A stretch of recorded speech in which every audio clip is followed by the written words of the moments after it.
Shalom teman-teman. Selamat datang lagi di ibadah kita. Dan sekarang kita sudah masuki di bulan Maret 2021.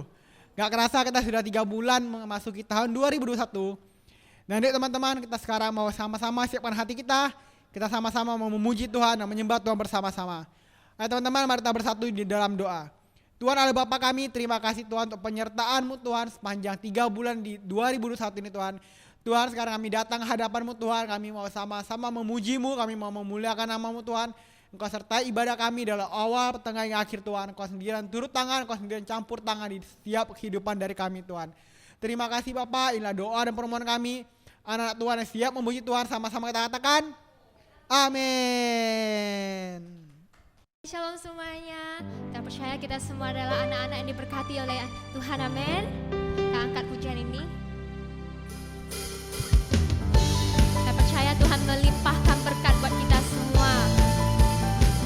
Yes.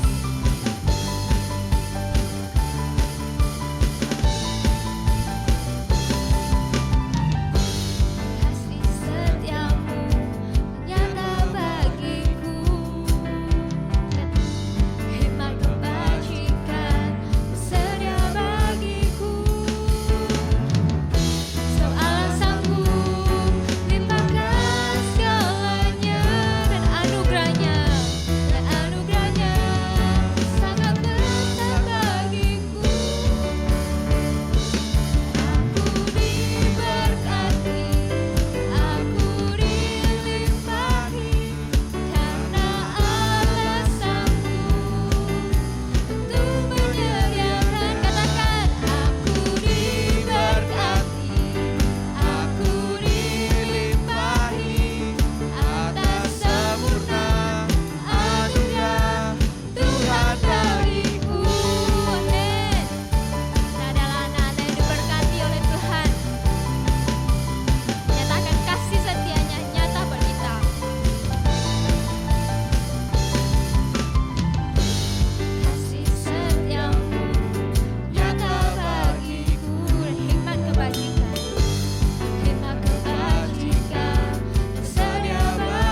Amin.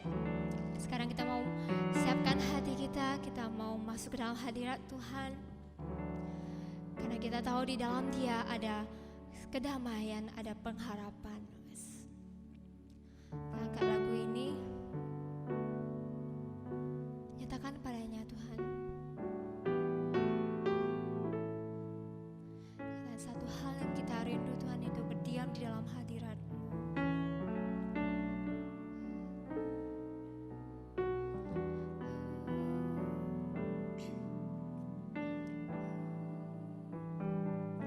Yes.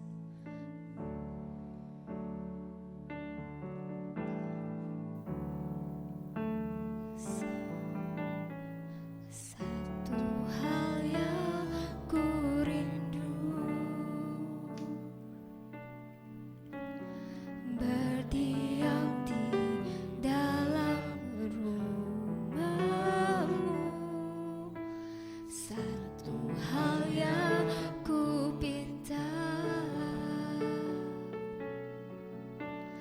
menikmati bait-Mu Tuhan. Katakan, satu hal yang ku rindu, yes Lord, berdiam di dalam rumah-Mu. Satu hal yang ku pinta, menikmati bait-Mu Tuhan. Lebih baik satu hari di pelataran-Mu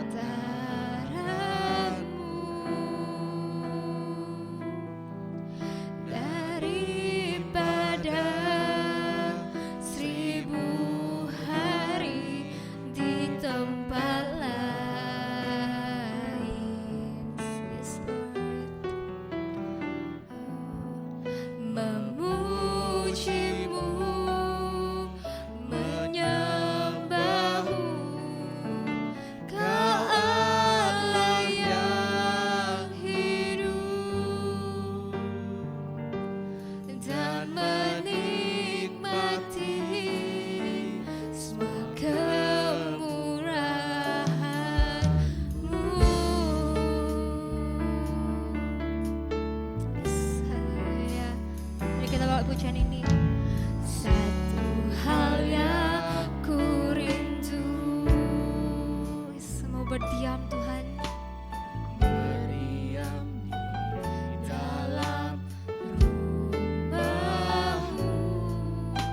Satu hal yang ku pinta, menikmati Menikmati bait-Mu Tuhan.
hadirat-Mu, biarkan Roh-Mu tinggal dalam hidup. Sungguh indah bersama-Mu selamanya. Yes Lord, hanya dekat padamu Tuhan.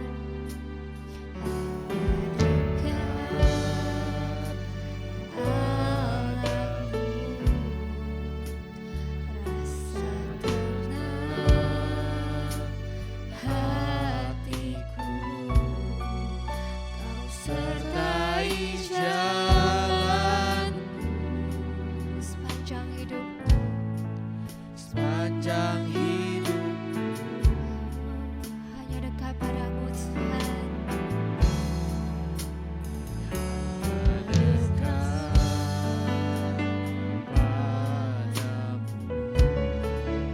Ada kekuatan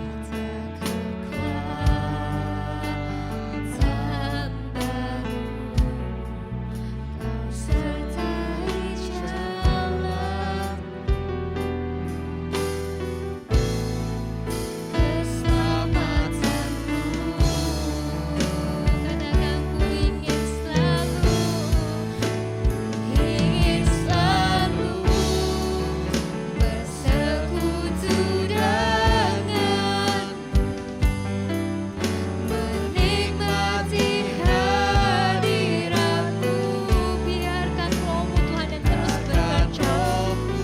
sertai jalan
Bapa, karena kami menikmati hadirat Engkau Tuhan.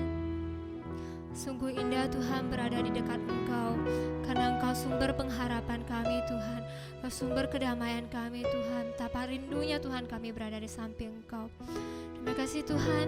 Tuhan, sekarang kami mau mendengarkan sebagian dari firman Engkau Tuhan. Kau berikan kami telinga seorang murid Tuhan. Kau pakai hamba-Mu yang menyampaikan firman-Mu, supaya firman yang disampaikan Tuhan dapat menjadi benih dalam hati kami. Terima kasih Tuhan Yesus, Kau sungguh baik. Kami serahkan waktu selanjutnya ke dalam tangan kuasa-Mu. Mari kita yang percaya sama-sama kita katakan amin. Terima kasih untuk tim pujian penyembahan yang sudah begitu luar biasa membawa kita ke dalam pujian dan penyembahan kepada Tuhan kita yang luar biasa. Baik teman-teman, ada sedikit pengumuman, yaitu bagi kalian yang masih belum tergabung di dalam Komsel, yuk teman-teman sama-sama kita join Komsel, kita sama-sama bertumbuh bareng, bersekutu bareng. Untuk informasi lebih lanjut teman-teman bisa lihat nomor yang tertera di layar. Dan juga kita akan ada persembahan, teman-teman dapat mengirimkan persembahan teman-teman ke nomor rekening yang tertera di layar, dan juga bukti transfernya dapat dikirim juga ke nomor yang ada di layar. Baik teman-teman, apakah kalian siap untuk mendengarkan firman Tuhan? Mari kita siapkan hati kita dan kita berikan sambutan yang luar biasa kepada pembicara kita malam hari, yaitu Koryanto. Shalom semuanya, puji Tuhan kita bisa berkumpul lagi bersama-sama di Youth GSJ Mandarin. Dan pertama-tama kita bersyukur untuk tim musik, tim WL dan juga singer yang sudah memimpin kita dalam puji-pujian dan memimpin kita bisa masuk ke dalam hadirat Tuhan. Dan sekarang kita mau sama-sama belajar firman Tuhan, tapi sebelum itu mari kita berdoa terlebih dahulu. Bapa kami surga, kami bersyukur Bapa untuk kasih karunia-Mu, untuk kesempatan yang Kau berikan kepada kami sehingga kami bisa berkumpul bersama-sama walaupun secara online. Engkau yang berkati kami, biarlah ibadah kami pada malam hari ini, firman-Mu dapat Engkau curahkan bagi kami, biarlah kami bisa mendengar firman-Mu dan firman-Mu dapat menjadi benih di dalam hati dan pikiran kami, dapat berakar dan dapat berbuah di dalam hati kami sehingga kami bisa menjadi pelaku firman-Mu, pelaku yang memuliakan nama-Mu ya Bapa. Dan kami serahkan waktu kami hanya ke dalam tangan-Mu, berilah kami hati yang mau belajar dan mau diajari ya Bapa, biarlah firman-Mu dapat tertanam di dalam hati kami. Terima kasih Bapa, di dalam nama Tuhan Yesus kami berdoa dan mengucap syukur. Haleluya, amin. Jadi shalom. Saya bersyukur untuk kesempatan yang diberikan sehingga saya bisa menyampaikan firman Tuhan pada malam hari ini. Dan topik yang ingin saya sharingkan pada teman-teman semua adalah guard your heart, jagalah hatimu. Jadi mari kita baca firman terlebih dahulu, tertulis di Yohanes 14 ayat 27. Damai sejahtera kutinggalkan bagimu, damai sejahteraku kuberikan kepadamu. Dan apa yang kuberikan tidak seperti yang diberikan oleh dunia kepadamu. Janganlah gelisah dan gentar hatimu. Jadi dalam kehidupan kita sehari-hari ada begitu banyak hal yang harus kita lakukan. Mungkin kita ada yang sibuk sekolah, sibuk kuliah, sibuk kerja, sibuk bisnis, bahkan sibuk pacaran ya. Jadi ada dalam kehidupan kita memiliki begitu banyak tanggung jawab yang membuat kita seakan-akan mustahil bagi kita untuk tidak mengkhawatirkan salah satu dari hal-hal yang tadi, sekolah, kuliah dan lain sebagainya. Tapi tahukah kita apa yang Tuhan katakan kepada kita? Yesus bilang tanggung jawab kita adalah menjaga hati kita. Ya seperti di bagian terakhir tadi, janganlah gelisah dan gentar hatimu. Guard your heart. Let not your heart be troubled, nor let it be afraid. Jadi tanggung jawab kita adalah menjaga hati kita. Dan karena semuanya itu akan ditanggung oleh Tuhan. Jadi coba kita pikirkan, jagalah hati kita, karena Tuhan yang akan menjaga yang lainnya. Coba kita cerna. Jadi tugas kita adalah kita menjaga bagian dalam kita, menjaga hati kita. Dan selain itu, yang di luarnya itu Tuhan yang akan bertanggung jawab, Tuhan yang akan mengurus, Tuhan yang akan menjaga bagian di luar dari kita. Jadi dalam kehidupan kita, damai sejahtera kita itu tergantung pada hal-hal yang di luar kita. Misalnya tergantung pada uang yang saya miliki. Di rekening saya ada punya berapa banyak uang, saya baru merasa damai sejahtera. Atau damai sejahtera saya ini tergantung sama pasangan saya. Atau damai sejahtera ini saya tergantung sama status saya, jabatan saya, pekerjaan saya. Yang di luar kendali saya, karena tiba-tiba bisa aja uang yang saya miliki habis. Atau pasangan yang saya miliki meninggalkan saya. Atau jabatan yang saya miliki saya kehilangannya. Bisa saja kita kehilangan semuanya itu karena semua itu di luar dari kendali kita. Jadi kalau kita hanya mengandalkan damai sejahtera kita ini tergantung pada hal yang di luar itu, kita pasti akan sering merasa kecewa, merasa takut, merasa bimbang, dan lain sebagainya. Karena semua itu ada di luar kendali kita. Jadi pada malam sebelum Yesus mati, Yesus mengatakan ayat tadi kepada murid-muridnya, damai sejahtera kutinggalkan bagimu dan lain sebagainya itu, Yesus katakan pada malam sebelum dia meninggal, mati, Yesus kayu salib. Jadi di sekarang ini, siapakah murid-murid Tuhan itu? Ya kita kita adalah murid-murid Tuhan, bahkan kita adalah anak-anak Tuhan. Jadi walaupun kita sudah saya rasa kita semua mengerti lah ya kata-kata yang saya katakan tadi, dan kita juga mikir, jadi kalau memang demikian, kenapa dalam kehidupan saya sekarang ini masih ada begitu banyak masalah dalam kehidupan saya, dalam masalah sekolah kayak, masalah pekerjaan lah, masalah hubungan lah, dan lain sebagainya. Kenapa saya masih melihat ada begitu banyak kekurangan dalam hidup saya? Jawabannya itu adalah hati yang gentar dan gelisah. Hati yang gentar dan gelisah itulah yang membuat kita yang merasa tidak damai. Jadi ingat, orang lain tidak bisa membantu kita untuk menjaga hati kita. Hati kita ini milik kita sendiri. Kita sendiri harus menjaga, kita sendiri harus memeliharanya. Misalnya kalau ada orang yang sedih, ya kita bisa menghibur. Kita bisa berkata 1.000 kata hiburan atau bahkan 10.000. Tapi kalau orang yang tidak mau dengar, ya percuma, yang segala kita katakan itu percuma. Jadi sama halnya dengan hal menjaga hati ini. Kalau kita sendiri tidak mau menjaga hati kita sendiri tidak memiliki damai sejahtera. Kalau orang lain pendeta mengatakan begitu banyak khotbah pun percuma kalau kita sendiri. Jadi intinya itu kita harus menjaga sendiri. Harus ada action dari kita sendiri. Kita tidak bisa mengharapkan orang lain untuk menjaga hati kita. Kita tidak bisa orang lain tidak bisa membantu kita untuk tidak gelisah. Orang cuma bisa kasih hiburan, bisa membantu saja, tetapi tidak bisa menggantikan kita untuk jangan gelisah. Jadi kita harus dari kita sendiri. Jangan gelisah dan gentar hati kita ini harus dimulai dari kita sendiri. Jadi kalau ketika kita khawatir, sebenarnya itu artinya adalah kita percaya bahwa iblis punya kuasa untuk mengganggu kita di bagian bagian yang Tuhan tidak bisa cover.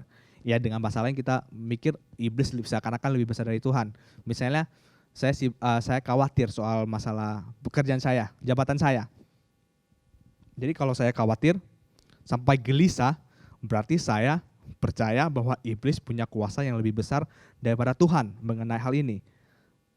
Ya kan? Maksudnya kalau kita percaya bahwa Tuhan kita adalah maha kuasa, kita adalah maha pengasih, kita tidak perlu khawatir akan hal-hal itu. Kita hanya perlu lakukan yang terbaik yang kita bisa, sisanya itu bagian Tuhan. We do our best and let God do the rest. Kita lakukan bagian kita, sisanya kita percaya Tuhan akan menyelesaikannya, dan rencana Tuhan adalah baik untuk kita. Jadi kita tidak perlu terlalu khawatir, kita mungkin perlu mikir masa depan kita bagaimana, tapi we do our part, sisanya itu bagiannya Tuhan.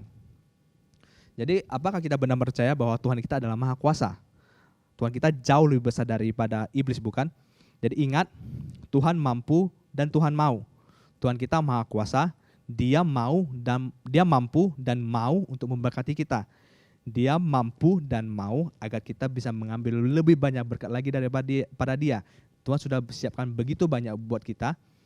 Dia berharap kita untuk mengambilnya sebanyak-banyaknya, jangan segan-segan. Jadi contohnya itu, misalnya Deon suka makan ayam goreng, anak saya. Jadi saya sebagai bapak, ya saya masak ayam goreng buat Deon, gitu. Jadi kalau misalnya saya masak 1 ekor untuk Deon, 1 ekor ayam goreng buat Deon. Tapi kalau Deon kan suka masak ayam goreng, tapi karena makan ayam goreng, tapi karena dia paise-paise, dia cuma ambil 1 potong, 2 potong, lalu bilang papa sudah papa, udah kenyang, gitu. Dia belum kenyang, tapi dia paise, papa udah dia ambil 1-2 potong aja, sudah cukup. Saya sebagai orang tua perasaannya bakal bagaimana?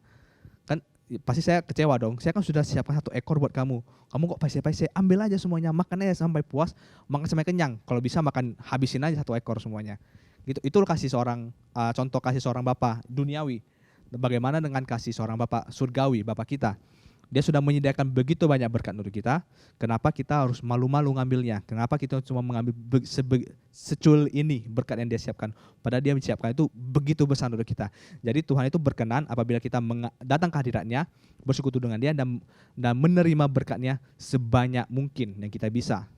Jangan paise-paise sama Tuhan kita sendiri, sama Papa sendiri. Ngapain paise? Tuhan berkenan apabila melihat kita diberkati oleh Dia. Oke? Jadi bagaimana cara kita menjaga hati kita? Di Amsal 4 ayat 23 tertulis, jagalah hatimu dengan segala kewaspadaan, karena dari situlah terpancar kehidupan. Jadi hati kita itu begitu penting, sehingga dari sana terpancar kehidupan kita. Jadi kalau misalnya orang hatinya lagi galau, lagi bete, sebenarnya seringkali itu dari muka bisa nampak. Kalau seorang itu lagi bersuka cita hatinya, kita lihat dari muka itu nampak gitu loh. Jadi itu contoh kecil aja, tapi di sini ditulis dengan jelas bahwa dari hati kita terpancar kehidupan kita gitu. Jadi untuk pada kesempatan kali ini saya ingin men-sharingkan 4 poin bagaimana kita menjaga hati kita. Poin yang pertama yaitu jaga dengan iman. Iman kita harus lebih besar daripada ketakutan. Iman kita harus lebih besar daripada kegelisahan kita. Kita harus punya iman, kita harus percaya pada Tuhan bahwa Tuhan punya rencana ini indah untuk kita. Tuhan mampu dan Tuhan mau. Tuhan kita jauh lebih besar daripada segala masalah yang kita hadapi. Kita mungkin dalam kehidupan kita mungkin terkadang kita merasa takut atau bahkan kita bisa marah, tapi kita harus ingat bahwa Tuhan kita jauh lebih besar dari segala itu. Dan ingat ada buah roh, ada 9 buah roh, salah satunya adalah penguasaan diri, pengendalian diri. Kita harus bisa mengendalikan diri kita sendiri.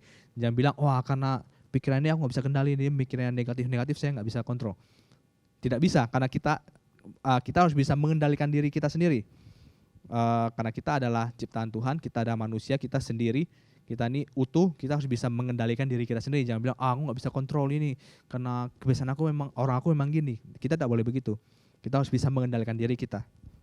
Oke, jadi yang pertama adalah kita jaga dengan iman. Poin yang kedua adalah kita jaga dengan pengharapan. Pengharapan kita harus lebih besar daripada penyesalan kita. Jadi manusia itu cenderung lebih suka yang negatif. Kalau setiap hari kita lihat berita, lihat di koran atau majalah atau apapun, headline-nya itu biasanya tuh berita-berita negatif. Mungkin ada yang meninggal lah, ada yang korupsi lah, ada yang selingkuh lalu ketahuan, ada yang bangkrut dan lain sebagainya. Tetapi kita sebagai anak Tuhan, justru kita harus selalu sadar akan segala kebaikan Tuhan dalam kehidupan kita. Kita jangan selalu melihat hal yang negatif, kita harus jaga hati kita dengan hal-hal yang positif. Segala hal yang sudah Tuhan berikan kepada kita, Tuhan berkat Tuhan yang begitu luar biasa dalam kehidupan kita. Jadi penyesalan dan kegagalan itu harusnya menjadi pelajaran bagi kita, bukan penyesalan itu yang malah menjadi pengharapan kita karena aku dulu pernah gagal, saya pernah menyesal saya mengambil keputusan ini, ya masa depan saya ya pasti gini-gini lah, mau gimana lagi, pasti keadaannya pasti begini terus. Tidak begitu. Kita sebagai anak Tuhan kita harus memiliki pengharapan akan Tuhan, pengharapan bahwa Tuhan punya masa depan yang indah untuk kita. Jadi contohnya itu misalnya kita mau beli rumah atau apartemen yang kalau view-nya cantik, pemandangannya cantik, mungkin bisa lihat laut, lihat pegunungan atau apapun yang bagus, itu punya nilai jual yang lebih tinggi, ya kan? Saya rasa kita semua tahu lah. Kalau beda halnya kalau kita beli apartemen yang view-nya itu tempat parkir, atau view-nya itu tembok gede, nggak ada apa-apa cuma tembok, atau view-nya itu tempat pembuangan sampah, itu pasti lebih murah, itu pasti nilai jualnya sangat rendah, bukan? Sama halnya dengan kita harus memiliki pengharapan yang baik, pengharapan indah, pengharapan bahwa Tuhan punya rencana yang indah bagi kita. Jadi kita jangan terpaku pada penyesalan atau kegagalan, tetapi terpakulah pada pengharapan, yaitu pengharapan akan Tuhan. Karena kita Tuhan Allah kita adalah baik dan Allah kita adalah Allah yang Maha Kuasa. Oke, poin yang ketiga adalah jaga dengan kasih. Kasih kita harus lebih besar daripada perasaan kita. Kasih itu dengan perasaan itu berbeda ya. Kasih itu di atas perasaan. Kasih itu mengenai kualitas.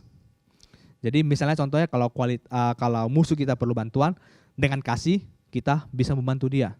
Tapi kalau kita cuma mengandalkan perasaan, kalau ada musuh kita yang butuh bantuan, ya kita ngapain saya bantu, biarin aja. Kalau dalam perasaan kita bakal berlaku demikian. Tapi dengan kasih kita akan mau membantu sesama kita. Kasih kita terhadap sesama itu penting untuk menjaga hati kita. Kasih kita, dengan kasih musuh pun kita bisa mengasihi.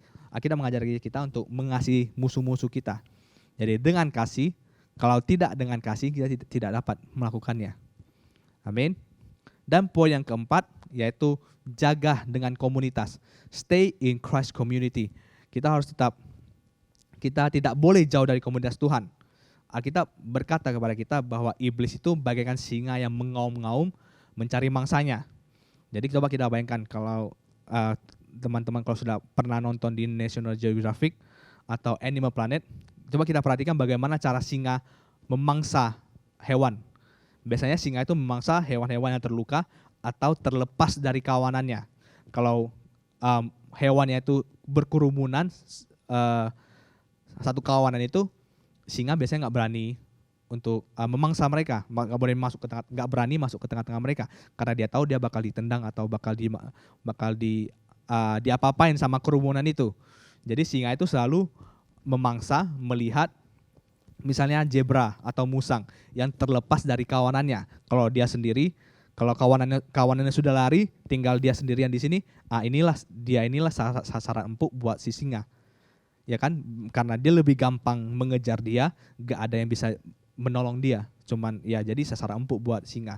Sama halnya dengan kita, ketika kita terlepas dari komunitas Kristus, kita berdiri sendiri, kita tidak mau ke gereja, kita tidak mau ke komsel, tidak mau ke youth atau ibadah doa sekalipun kita nggak mau ikut, ya artinya kita sendirian. Kita tidak berada dalam kerumunan komunitas Tuhan, tapi kita berdiri sendiri, dan di saat seperti itulah kita ini menjadi mangsa yang empuk buat iblis. Karena iblis itu bagaikan singa yang mengaum-ngaum mencari mangsanya, terutama mangsanya yang sendirian, yang terlepas dari kawanan, terlepas dari komunitasnya, dia sendirian, itulah sasaran empuk bagi dia.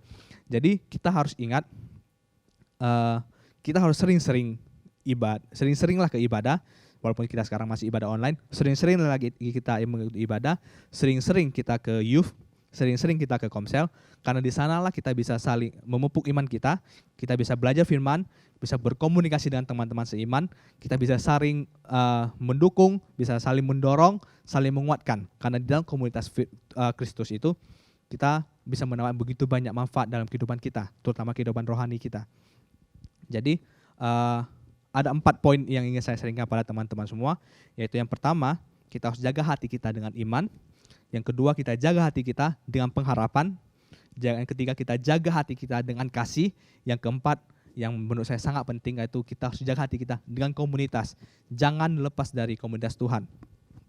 Kita harus sering-sering berkomunikasi bersama, sering-sering fellowship, karena kita percaya di dalam Tuhan kita semua adalah saudara, dan di saat kita bersama-sama kita adalah kuat. Dan sebagai penutup, satu ayat lagi yang berkata mengenai pentingnya hati, yaitu di Amsal 17 ayat 22. Berkata demikian, hati yang gembira adalah obat yang manjur, tetapi semangat yang patah mengeringan tulang. Jadi hati ini begitu penting. Bahkan hati yang gembira ini bisa menjadi obat bagi kita. Jadi ingat, hati kita ini begitu penting, kita harus menjaganya. Kita jangan biarkan hati kita gelisah atau bahkan gentar. Kita harus menjaga hati kita, karena dari hatilah terpancar kehidupan kita. Dari hati yang gembira bisa menjadi obat yang manjur buat kita. Jadi, guard your heart, kita harus menjaga hati kita. Jangan biarkan kehidupan kita, masalah-masalah yang kita hadapi, sekeliling kita yang begitu negatif mengganggu kita, sehingga kita lupa akan kasih Allah. Kita harus senantiasa ingat bahwa Tuhan begitu mengasihi kita, Tuhan mampu dan Tuhan mau untuk memberkati kita. Amin. Mari kita bersatu dalam doa.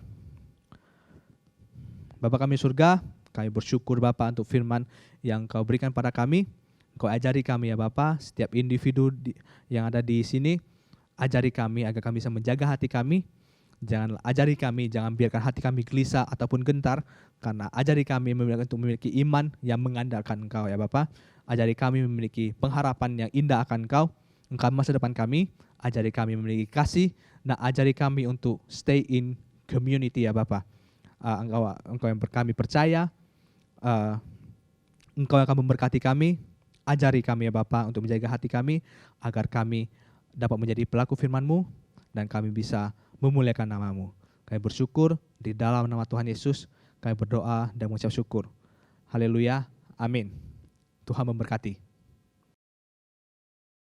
Oke, kita sudah sampai di penghujung ibadah kita, dan terakhir mari kita sama-sama berdoa untuk menutup ibadah kita. Mari kita sama-sama angkat tangan. Bapa kami surga, kami bersyukur Bapa untuk kasih karunia-Mu, untuk kesempatan yang berikan kabar kami, sehingga kami bisa berkumpul ya Bapa. Dan sekarang kami akan mengakhiri ibadah kami ya Bapa. Engkau yang berkati kami semua, anak-anak muda, anak-anak youth di GSJ Tesalonika ya Bapa. Berkatilah kami, kasih karunia berkat-Mu yang melimpah dalam kehidupan kami ya Bapa. Untuk seminggu ke depan ini, biarlah segala yang kami lakukan diberi kelancaran, segala yang kami lakukan bisa memiliki hasil yang baik. Kemanapun kami pergi, kami bisa memiliki damai sejahtera, kesehatan, sukacita yang berasal dari Engkau ya Bapa. Engkau yang berkati kami, biarlah firman yang telah kami pelajari bisa menjadi pelita bagi kaki kami, dan kami bisa menjadi pelaku firman-Mu ya Bapa. Kami bersyukur dan bersukacita karena kami bisa memiliki Allah yang luar biasa seperti Engkau. Terima kasih Bapa, kami serahkan hidup kami hanya di dalam tangan-Mu. Di dalam nama Tuhan Yesus kami berdoa. Dan yang percaya sama-sama katakan, amin. Tuhan Yesus memberkati.